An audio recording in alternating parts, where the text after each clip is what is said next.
నమస్తే, welcome to RTV. Saheb Nagar Kalan గ్రామ పరిధిలోని గుర్రంగూడ రిజర్వ్ ఫారెస్ట్కు సంబంధించిన కీలక కేసులో తెలంగాణ రాష్ట్ర ప్రభుత్వానికి భారత సుప్రీంకోర్టు ఊరటనిచ్చింది. ఈ భూమిపై రాష్ట్ర ప్రభుత్వం తీసుకున్న వైఖరిని సమర్థిస్తూ గతంలో ఇచ్చిన ప్రతికూల ఉత్తర్వులను కోర్టు రద్దు చేసిందని రంగారెడ్డి జిల్లా డిఎఫ్ఓ రోహిత్ గోపిడి ఒక ప్రకటనలో తెలిపారు. 3 రోజుల పాటు సాగిన విచారణ అనంతరం సర్వే నెంబర్ 201/1లో ఉన్న సుమారు 102 ఎకరాల భూమి గుర్రంగూడ రిజర్వ్ ఫారెస్ట్లో భాగమేనని, అది రాష్ట్ర ప్రభుత్వ అటవీ భూమేనని సుప్రీంకోర్టు స్పష్టం చేసింది. నోటిఫై చేసిన అటవీ భూములపై చాలా ఆలస్యంగా ప్రైవేట్ హక్కుల పేరిట దాఖలు చేసిన దావాలు చట్టబద్ధంగా లేవని కూడా కోర్టు తేల్చి చెప్పేసింది.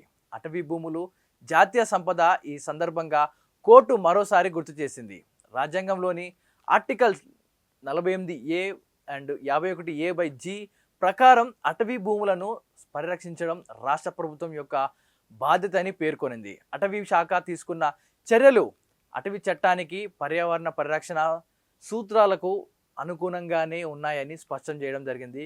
సో దీని గురించి మాట్లాడడానికి, దీని గురించి పూర్తిగా ఎంక్వైరీ చేసి దీని గురించి ఒక అంచనాకు వచ్చి మొత్తం కూడా సర్వే చేసిన అటవీ శాఖ సిబ్బంది మాట్లాడుతున్నారు. ఒకసారి విందాం, వారేం మాట్లాడుతున్నారు. 102 ఎకరాలు ఈ పర్టికులర్ ఈ రోజు మనం ఏదైతే డిస్కస్ చేసుకుంటున్నాం ఈ ల్యాండ్ 102 ఎకరాలు, సర్వే నెంబర్ 202.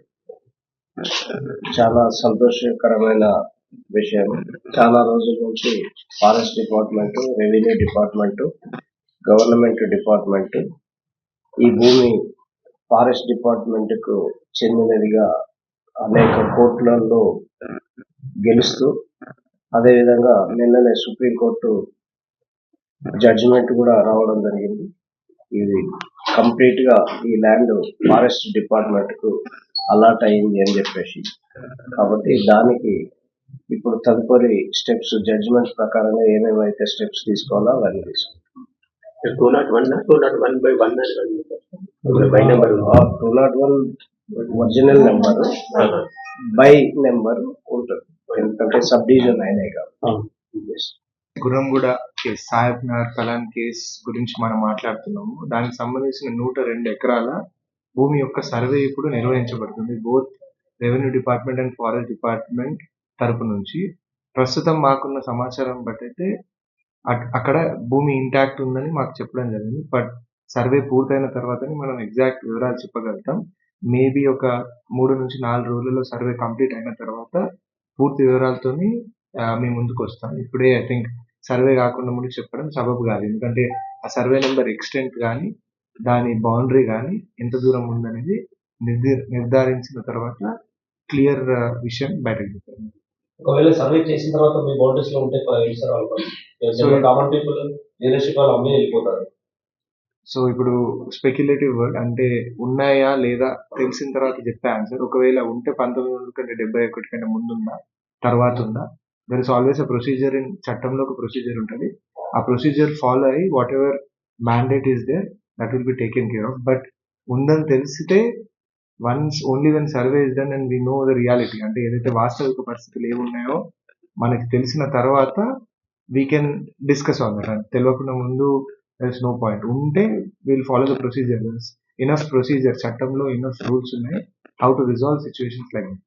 జనరల్ గా అన్ని డివిజన్లలో మీరు బౌండరీస్ సిఎస్సి ప్రహారీలు నిర్మించారు. దీంట్లో 102 ఎకరాలలో ఏమన్నా? సో ఇప్పుడు ఈ ఏరియాకి వస్తే ఇప్పుడు మనం మీరు చుట్టుపక్కల చూస్తే ఇంక్లూడింగ్ మనం ఇక్కడ ఉన్న సంజీవని పార్క్ కూడా అన్ని మూలలో చైన్ లింక్ ఇంకా కాంపౌండ్ వాల్తోని పర్మనెంట్ ఫిక్సేషన్ చేయడం జరిగింది.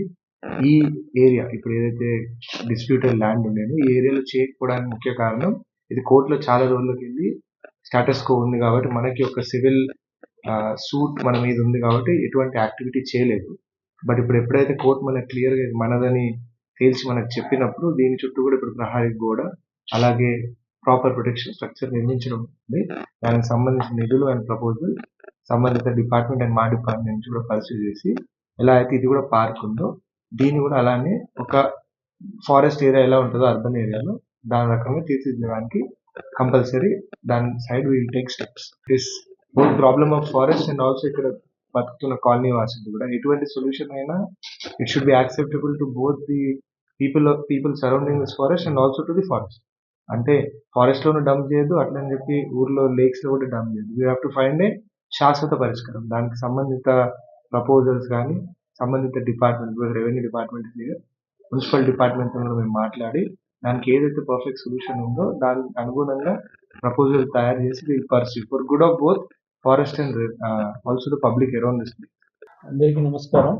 సో మనం అందరం కూడా ఈ మధ్యలో రీసెంట్గా పేపర్లో చూస్తున్నాము, honourable supreme court landmark judgement ఇవ్వడం జరిగింది.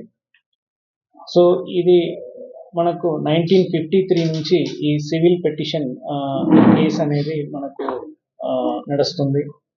సో దీనిలో ప్రధానంగా మనకు 102 acres గుర్రంగూడ రిజర్వ్డ్ ఫారెస్ట్ భూమిలో కొన్ని ప్రైవేట్ క్లెయిమ్స్ వచ్చినాయి. సో దీని మీద మనం 1953 నుంచే దీని ఒక హిస్టరీ చూస్తే, ఫస్ట్ ఇది అంటే ఒక సాయిల్ రీసెర్చ్ సెంటర్ చేయడానికి గవర్నమెంట్కి, ఫారెస్ట్ డిపార్ట్మెంట్కి అలాట్ చేయడం జరిగింది. తర్వాత మనకు దీనిలో నోటిఫికేషన్ కూడా 1971లో అండర్ సెక్షన్ 4 కింద మన ఫారెస్ట్ యాక్ట్, స్టేట్ ఫారెస్ట్ యాక్ట్లో 4 సెక్షన్ కింద మనం ఇది నోటిఫికేషన్ కూడా రాష్ట్ర ప్రభుత్వం అప్పుడు విడుదల చేయడం జరిగింది. దాని తర్వాత దీనిలో మనకు వేరియస్ ప్రాసెస్ ఉన్నాయి ఈ నోటిఫికేషన్లో. సెక్షన్ 4 తర్వాత సెక్షన్ 6 అనేది ఉంది, ప్రొక్లమేషన్. తర్వాత మనకు అక్కడ ఏదైనా క్లెయిమ్స్ ఉందా అనేది forest settlement officer enquiry conduct చేస్తారు. ఎవరికైనా అక్కడ జెన్యూన్ క్లెయిమ్స్ ఉంటే ఆయన అది సెటిల్ చేస్తారు. ఆ ల్యాండ్ని ఎక్స్క్లూడ్ చేసి బ్యాలెన్స్ ఏరియాని మనం రిజర్వ్డ్ ఫారెస్ట్గా డిక్లేర్ చేయడం జరుగుతుంది. ఇది జనరల్ ప్రాసెస్ మనకు ఫారెస్ట్ యాక్ట్లో. సో దీనిలో కూడా మనకు కొన్ని క్లెయిమ్స్ వచ్చినప్పటికి కూడా అవి గవర్నమెంట్ ల్యాండ్సే అనేది మనం అప్పటి నుంచే ఫైట్ చేస్తున్నాము ఫారెస్ట్ డిపార్ట్మెంట్ తరఫున. సో దీనిలో మన ఫారెస్ట్ డిపార్ట్మెంట్ ఆఫీసర్స్ అంటే మనకు head of the forest force PCCF గారి నుంచి హెడ్ ఆఫీస్లో ఉన్న సీనియర్ ఆఫీసర్స్, అదేవిధంగా ఫీల్డ్ లెవెల్లో మనకు కన్జర్వేటర్స్, అదేవిధంగా DFOs, range officers, entire team with cooperation from revenue and survey department, we gathered all the evidences in favor of the government. So దీనిలో మనకు మన దగ్గర ఉన్న అన్ని డాక్యుమెంట్స్ని కూడా సెర్చ్ చేసి దానిలో చాలా వరకు మనము కోర్టులో అంటే డిస్ట్రిక్ట్ కోర్ట్, మళ్ళీ హైకోర్ట్ అండ్ ఫైనల్గా 2023లో చూస్తే మనం సుప్రీం కోర్టును కూడా స్పెషల్ లీవ్ పిటిషన్ ఫైల్ చేయడం కూడా జరిగింది. సో ఈ లాస్ట్ 2 yearsగా దీనిలో తీవ్రంగా దీని మీద పర్స్యూ చేసి we engaged best lawyers in the judiciary. So we have fought the case tooth and nail. So ఇప్పుడు మనకు ఫైనల్గా ఇవి అన్ని మన ఒక ఫలితం ఏంటంటే లాస్ట్లో మనకు ఆనరబుల్ సుప్రీం కోర్ట్ మనకు 18th December రోజు ఈ యొక్క ల్యాండ్ మార్క్ జడ్జిమెంట్ ఇవ్వడం జరిగింది. సో దీనిలో ఇవి అన్నీ కూడా పార్ట్ ఆఫ్ గవర్నమెంట్ ల్యాండే అని, ఇవి అన్నీ కూడా మేనేజ్డ్ యాజ్ ఫారెస్ట్ అని సుప్రీం కోర్టు మనకు పేర్కొనడం జరిగింది. అదేవిధంగా దీనిలో ఎటువంటి ప్రైవేట్ క్లెయిమ్స్ వచ్చిందో అవన్నీ కూడా టైం బార్డ్ క్లెయిమ్స్ అని, చాలా ఇన్కన్సిస్టెన్సీస్ ఉన్నాయని కూడా చెప్పడం జరిగింది. సో దీనిలో ఈ స్టేట్ని కూడా దీనిలో అభినందనం చేసింది. ఎట్లా అంటే ఈ ఫారెస్ట్ యాక్ట్ని, కాన్స్టిట్యూషనల్ మ్యాండేట్ని, ఎన్విరాన్మెంటల్ ప్రొటెక్షన్ని రాష్ట్ర ప్రభుత్వం తీవ్రంగా పాటిస్తుంది. సో దీనిలో అందరినో ఒక ఆఫీసర్స్ని కూడా దీనిలో మెచ్చుకోవడం జరిగింది. సో ఇవి అన్నీ కూడా ఎలా పాసిబుల్ అయిందంటే మన ఫారెస్ట్ డిపార్ట్మెంట్ ఒక head of the department PCCF గారు ఒక సపోర్ట్ గైడెన్స్ వల్లను, అదేవిధంగా ఈ రాష్ట్ర ప్రభుత్వ ఆనరబుల్ చీఫ్ మినిస్టర్ గారు ఒక continuous support and involvement in the forest protection and conservation, దానివల్లనే ఈ యొక్క విజయం సాధించడం జరిగింది. ఈ 102 acres అనేది మార్కెట్లో దాదాపు 15,000 కోట్ల విలువైన ఒక భూమి అని మనం పేర్కొనడం జరిగింది. సో ఇప్పుడు మనం రోజు రోజుకు చూస్తున్న ఈ క్లైమేట్ చేంజ్ పరిస్థితిలో ఇటువంటి గ్రీనరీ కన్జర్వేషన్ మీద ఇటువంటి ఒక జడ్జిమెంట్ రావడం అనేది మనకు ఎంతో స్ఫూర్తిని ఇస్తుంది. మనం ఇది ఒక ఇన్స్పిరేషన్గా తీసుకొని మనం ఇంకా కూడా ముందుకు ఇటువంటి ఏరియాస్ మనం మళ్ళీ రిజర్వ్ ఫారెస్ట్ భూమిగా డిక్లేర్ చేయడానికి అన్ని విధాలుగా మేము కృషి చేస్తాము. మనకు స్టేట్ గవర్నమెంట్ తరఫున అంత మంచి సపోర్ట్ కూడా ఉంది కాబట్టి మేము కంపల్సరీ ఇంకా మంచి ఫలితం తీసుకొస్తున్నామని పేర్కొంటున్నాను. ధన్యవాదాలు. ఎకర్స్ లో మన ఎన్క్రోచెస్ ఉన్నాయా, ఉంటే వాటి పరిస్థితి ఏంటి? అది మనకు డిఎఫ్ గారు చెప్తారు. చరిత్ర సృష్టించినోడు ఇప్పుడు ఆ చరిత్రని తిరగరాయబోతున్నాడు.